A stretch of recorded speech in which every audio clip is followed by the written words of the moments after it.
할렐루야. 오늘도 하나님 나라의 백성으로서 합당한 자로 세워지기를 주님의 이름으로 축복합니다. 다윗이 죽을 날이 임박하여 마지막 아들 솔로몬을 왕으로 세우고 그 솔로몬에게 유언을 남겼습니다. 첫 번째 내용은 하나님의 말씀을 지켜 그 길로 행하라라는 것이었습니다.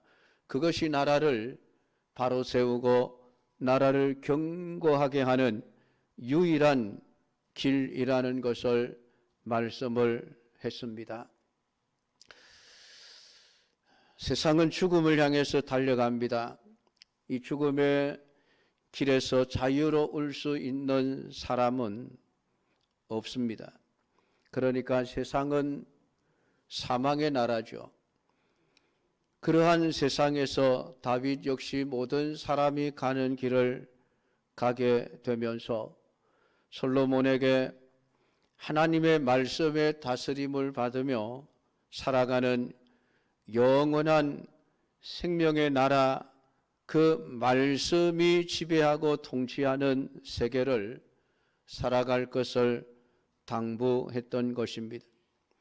이러한 다윗의 유언처럼 우리 모두는 세상 모든 사람들이 가고 있는 그 길을 우리 역시 열심히 달려가고 있습니다.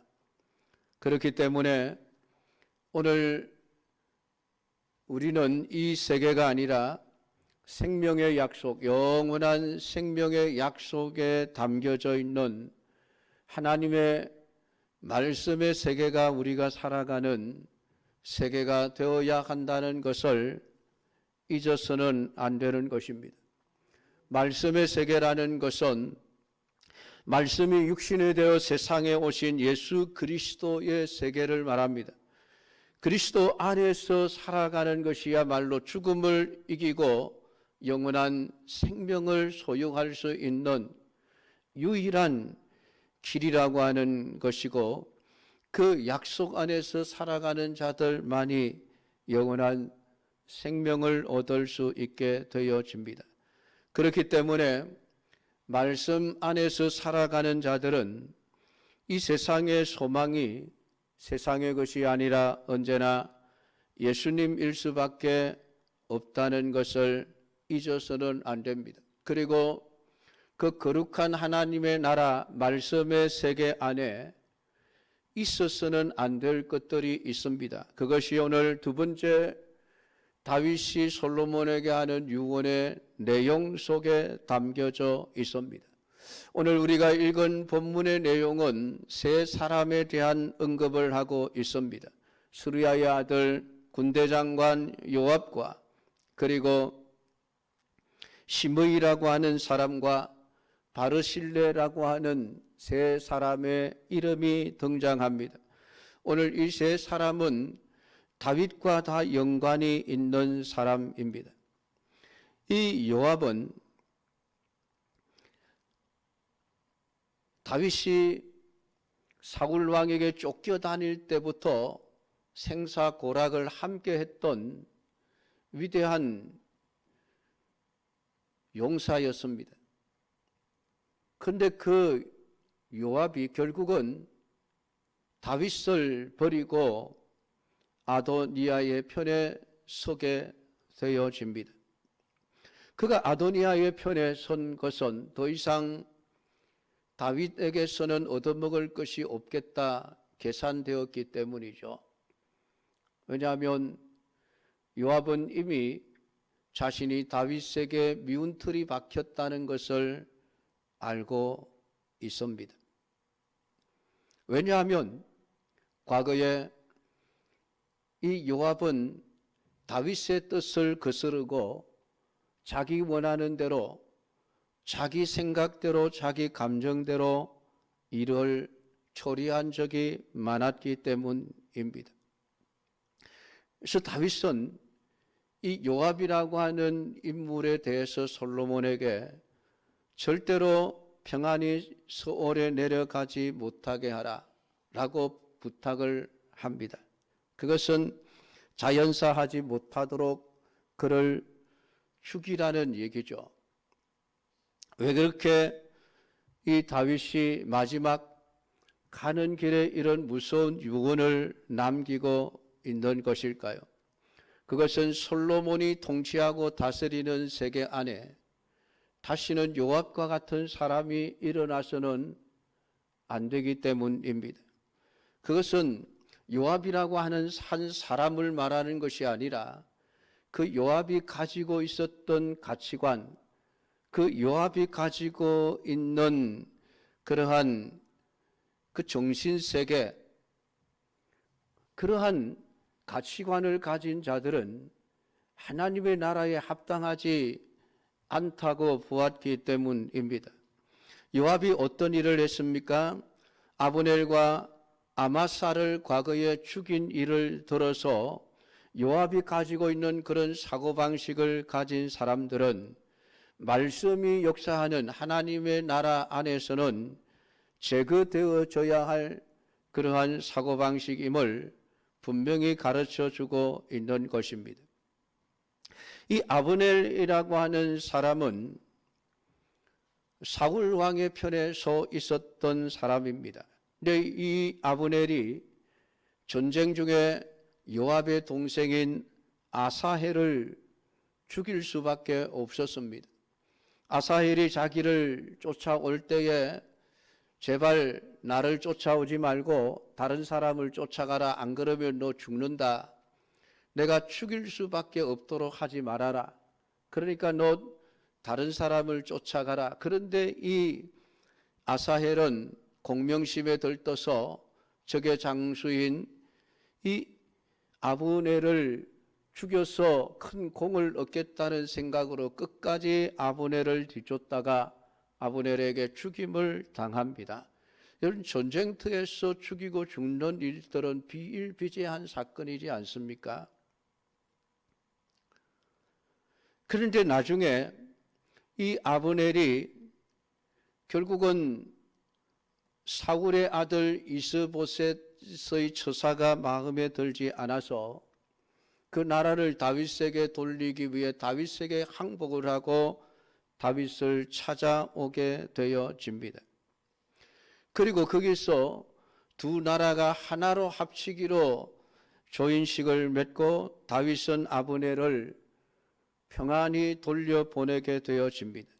근데 요압이 그 소식을 듣고는 아브넬을 몰래 쫓아가서 헤브론으로 데리고 와서 죽이게 되어집니다. 자기 동생 아사헬을 죽였다는 사실 때문에 복수를 한 것입니다. 그리고 아마사라고 하는 사람은 다윗에게 반역을 했던 압살롬의 군대의 장군이었습니다.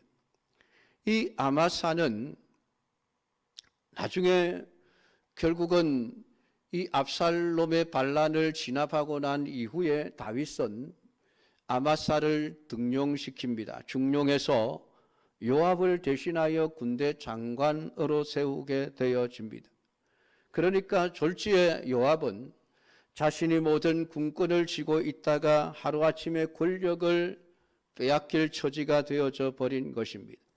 그러니까 이 요압은 다윗의 뜻에 반하여 아마사를 제거함으로써 자신의 지위를 지키고자 했던 것입니다. 이러한 자신의 생각, 자신의 욕심, 자신의 감정을 따라서 살아가는 사고방식은 하나님의 말씀이 통치하는 하나님의 나라에는 합당하지 않은 자이기 때문에 제거되어져야 할 자라고 하는 것을 지금 솔로몬에게 말씀을 하면서 그 요압을 반드시 제거하라라고 말씀하고 있는 것입니다.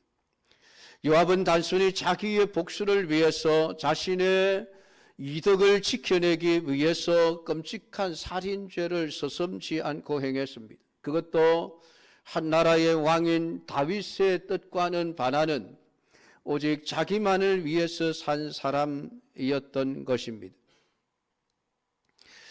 다윗이 왜 자신에게 적대적인 관계에 있었던 아브넬이나 아마사를 이렇게 포용하고 관대하고 그들을 높였던가 하는 것은 다윗 자신이 하나님으로부터 긍휼과 자비를 입고 존재하고 있다는 사실을 알기 때문이었습니다. 그래서 원수임에도 불구하고 오늘 자신에게 긍휼과 자비를 베풀어 주신 하나님의 그 마음과 하나님의 그 정신을 가지고 다윗은 살아가고자 했습니다.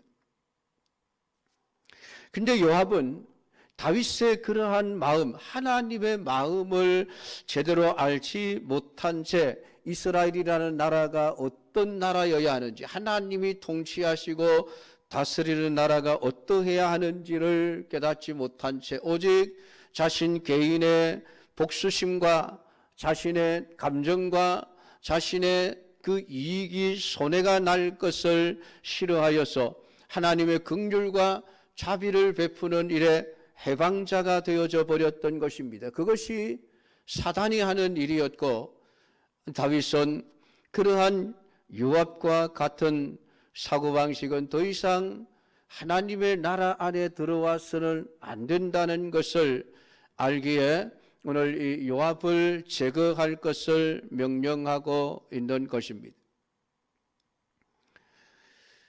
그러니까 하나님의 말씀의 세계 안에서 용납되지 않는 것은 개인의 복수입니다. 그래서 하나님은 원수 갚는 것이 내게 있으니 내가 갚으리라고 말씀을 하면서 원수를 사랑하라라고 말하고 있습니다. 그러니까 내가 내 개인적인 이기심과 내 감정을 가지고 살아가지 말라는 것입니다. 하나님이 해결하실 때까지 하나님의 뜻에 맡길 줄 아는 사람이 되어져야 한다는 것을, 그것이 하나님의 말씀의 세계 안에서 살아가는 사람들이 가져야 될 사고방식이요 가치관이라는 것을 말씀을 합니다. 시므이 역시 마찬가지입니다. 다윗이 압살롬에게 쫓겨 도망갈 때에 다윗을 따라오며 저주를 퍼부었던 사람입니다. 그러나 자신의 저주와는 다르게 압살롬이 패하고 다윗이 승리하고 다시 다윗 성으로 돌아오자 시므이는 급히 다윗 왕 앞에 찾아가 엎드려 자신의 죄를 용서해 줄 것을 구하게 되어집니다. 그래서 다윗은 그 시므이가 자신을 저주한 일들을 용서하고 그를 살게 해 줍니다. 그러면 다윗은 왜 이미 용서한 시므이를 죽이라고 하는 것일까요? 그것은 당시 시므이가 다윗에게 용서를 구한 것은 오직 자신의 안위만을 위한 것이었기 때문입니다. 그냥 다윗에게 죽임을 당하지 않기 위해서 그저 살아내기 위해서 그렇게 다윗에게 용서를 구했던 것이고, 다윗의 용서를 받았으면 용서의 은혜를 아는 자로 살아가야 함에도 불구하고 그는 그러한 삶을 살아내지를 못했습니다. 결국은 이 시므이 역시 그저 자기 자신만을 위해서, 자신의 이익만을 위해서 살아가는 사고방식을 가진 자로서 하나님의 말씀이 통치하고 다스리는 세계에 합당하지 않은 자였기에 제거되어야 한다고 말씀을 하고 있는 것입니다. 그러면서 바르실레라고 하는 사람에 대해서 다윗은 그 바르실레의 후손들을 후대하여 자신 그 솔로몬의 그 상에서 함께 음식을 먹는 파격적인 대우를 해 줄 것을 요청하고 있는 것을 보여주고 있습니다. 마땅히 길르와 바르실레의 아들들에게 은총을 베풀어 그들이 네 상에서 먹는 자 중에 참여하게 하라. 내가 내 형 압살롬의 낯을 피하여 도망할 때에 그들이 내게 나왔느니라. 오늘 바르실레와 같은 사고방식을 가진 자가 하나님의 나라, 말씀이 통치하는 세계에 합당한 자의 사고방식임을 가르쳐 주고 있는 것입니다. 바르실레는 다윗이 어려울 때에 다윗을 도왔던 사람입니다. 그러나 단순히 다윗을 도왔다고 해서 바르실레의 아들들에게 은총을 베풀어 솔로몬의 상에서 함께 먹는 자가 되게 하라고 유언을 남기는 것은 아닙니다. 다윗이 압살롬을 피해 도망갔다가 압살롬의 군대를 물리치고 승리자가 되어 예루살렘으로 돌아올 때에 바르실레가 다시 다윗을 찾아와 영접하게 되어집니다. 그때 다윗은 바르실레가 자신에게 베푼 그 인애를 생각하면서 자신과 함께 왕궁으로 가서 편안하게 남은 생애를 살아갈 것을 요구하게 되어집니다. 그러나 바르실레는 한마디로 거절합니다. 내가 가면 다윗 왕에게 오히려 누를 끼칠 수밖에 없다는 생각이었습니다. 내가 왕의 짐이 되기 싫습니다. 그러니까 당신의 종은 왕을 모시고 요단을 건너려는 것뿐입니다. 왕께서 어찌하여 이 같은 상으로 내게 갚으려 하십니까? 사무엘하 19장에서 이미 그러한 말씀을 우리가 읽었던 적이 있습니다. 바르실레는 누구보다도 다윗 왕을 위해서 큰 공을 세운 사람이라고 할 수 있습니다. 그러면은 다윗이 승리했을 때에 자신의 공을 내세우면서 자신의 이익을 추구할 수 있을 자격을 갖춘 사람입니다. 그럼에도 불구하고 그는 자신이 한 일을 가지고 자신의 이득권을 주장하지 않습니다. 이러한 사고방식을 가진 자라야만 하나님 나라에 합당한 자라고 하는 것을 우리에게 말씀을 해주고 있습니다. 그것이 교회 안에서 하나님의 나라 안에서 헌신하며 수고하며 살아가는 모든 믿음의 사람들이 가져야 될 그러한 생각이요 사고방식이요 가치관이라고 하는 것입니다. 안타깝게도 많은 성도들은 내가 주님을 위해서 교회를 위해서 뭔가 남들보다 더 많이 수고하고 헌신하면 그것을 내세워서 마치 내가 큰 공을 세웠으니 다른 사람들에게 그 공로에 대한 대가를 얻어내려고 하는 생각을 하고 있는 것을 보게 되어집니다. 안타까운 일이죠. 성경은 우리로 하여금 하나님의 청지기로서 우리가 주님을 위해서 어떤 일을 했던 마지막 순간에 우리가 주님 앞에 고백해야 될 것은 우리는 무익한 종입니다. 해야 할 일을 했을 뿐입니다. 이 고백을 하나님은 우리가 하기를 원하시는 거예요. 그러한 사고방식을 가지고 살아가기를 원하십니다. 왜냐하면 그게 사실이기 때문에 그렇습니다. 그래서 어떤 일을 하든지 하나님이 주신 힘으로 했다는 것을 잊지 말아라. 성경은 우리에게 그것을 요구하고 있는 것입니다. 내가 했고 내가 잘나고 내가 똑똑해서 했으니 내가 남들에게 높임을 받고 존경을 받고 대접을 받아야 되겠다는 생각은 하나님 나라에 합당하지 않은 사고방식이라고 하는 것을 말해주고 있습니다. 바르실레를 통해서 내가 왕을 위해서 비록 수고를 아끼지 않고 했지만은 그것 때문에 내 자신의 공로를 내세울 것이 없습니다. 다만 나는 왕을 위하여 수고하고 왕을 위하여 내 자신을 헌신할 뿐입니다.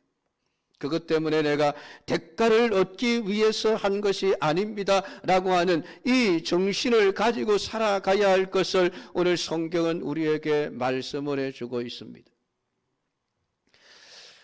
그리스도 안에서 살아간다, 말씀 안에서 살아간다는 것은 내가 예수님 때문에 살아가고 있고 하나님 말씀 때문에 내가 살아가고 있다는 것을 알고 있는 자들이 살아가는 세계입니다.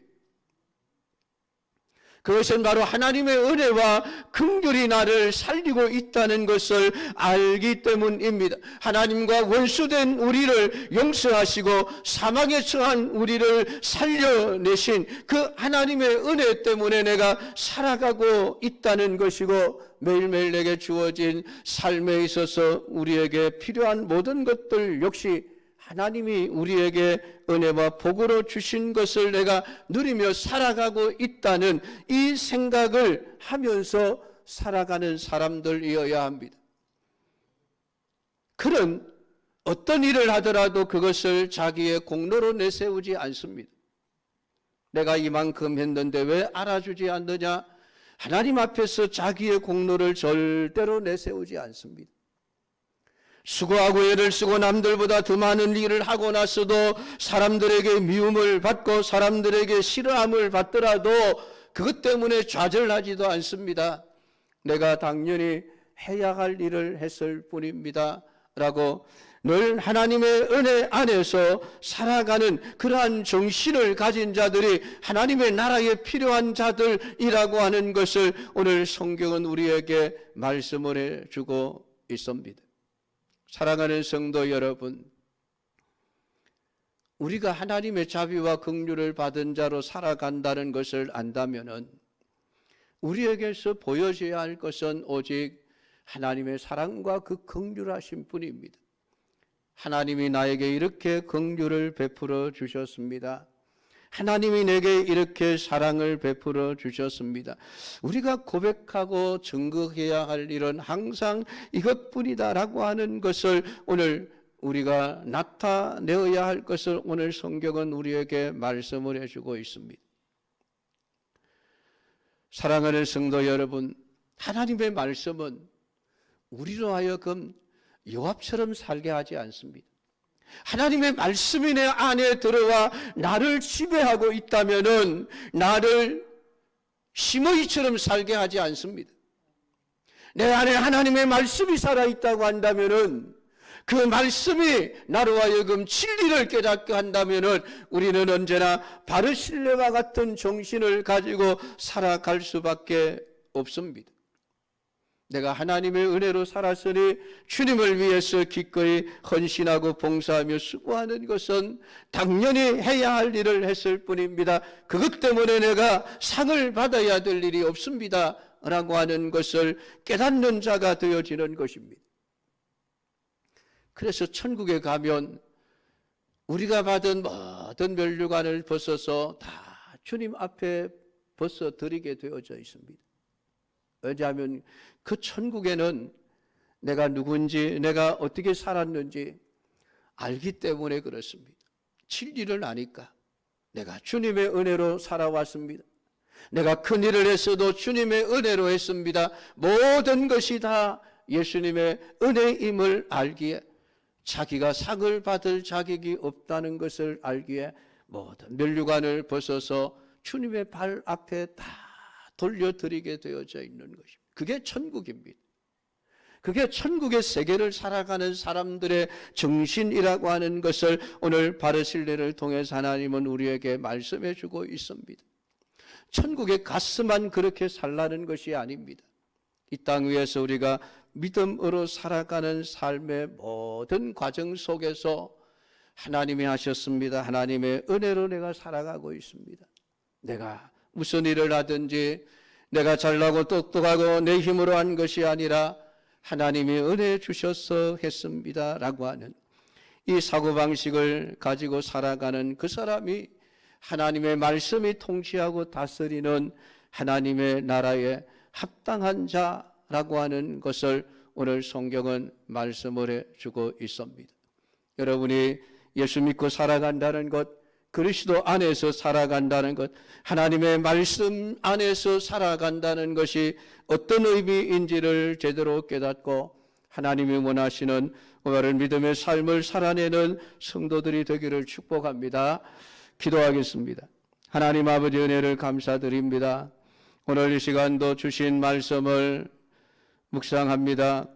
우리가 어떤 정신을 가지고 살아가야 할 것인지, 요압과 같은 자기를 위해서 자기의 기분과 자기의 감정만을 위해서 살아가는 자들은 하나님 나라에 합당하지 않은 자요, 자기의 이익만을 위해서 살아가는 자도 하나님 나라에 합당하지 않은 자이니 모든 것이 하나님의 은혜요 하나님이 주시는 것으로 우리가 했으므로 내가 상 받을 것이 없습니다.